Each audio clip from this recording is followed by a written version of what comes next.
जय भगवत गीता जी।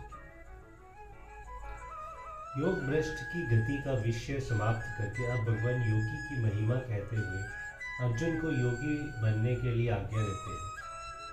तब सिद्धयो दिको योगी ज्ञानी योगी मतो कर्मी वै श्रव आदि को योगी तस्मा योगी भवर्जुन।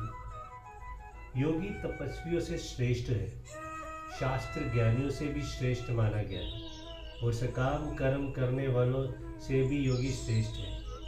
इससे है अर्जुन तू योग है। यहाँ तपस्वी शब्द किसका वाचक है?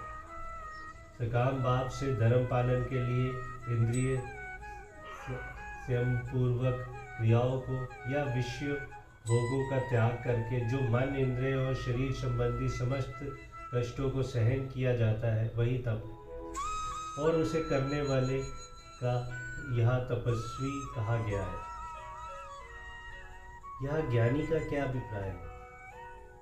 यह ज्ञानी ना तो भगवत प्राप्त तपस्वी ज्ञानी पुरुष का वाचक है और ना परमात्मा की प्राप्ति के लिए ज्ञान योग का साधन करने वाला ज्ञान योगी का ही वाचक है। यहाँ तो ज्ञानी केवल शास्त्र और आचार्य उपदेश के अनुसार विवेक बुद्धि द्वारा समस्त पदार्थों को समझने वाले शास्त्रीय पुरुष का वाचक है। यहाँ कर्मी का क्या अभिप्राय है? यज्ञ दान पूजा सेवा आदि शास्त्र विहित शुभ कर्मों को स्त्री पुत्र धन और स्वर्ग आदि की प्राप्ति के लिए काम भाव से करने वाले का नाम कर्मी है। जब तपस्या करने वाले और शास्त्र ज्ञान संपादन करने वाले भी सकाम भाव से युक्त ही है, तब उन्हें भी कर्म की अंतर्गत ही मानना उचित था, परंतु ऐसा ना मानकर उन्हें अलग क्यों बदलाया गया? यहाँ कर्मी का प्रयोग इतने व्यापक अर्थ में नहीं हुआ है। सकाम भाव से यज्ञ धनादि शास्त्र विहित क्रिया करने वाले का नाम ही कर्मी है। इसमें क्रिया की बहुलता है, तपस्वी में क्रिया की प्रधानता नहीं, मन और इंद्रिय के स्वयं ही प्रधानता है।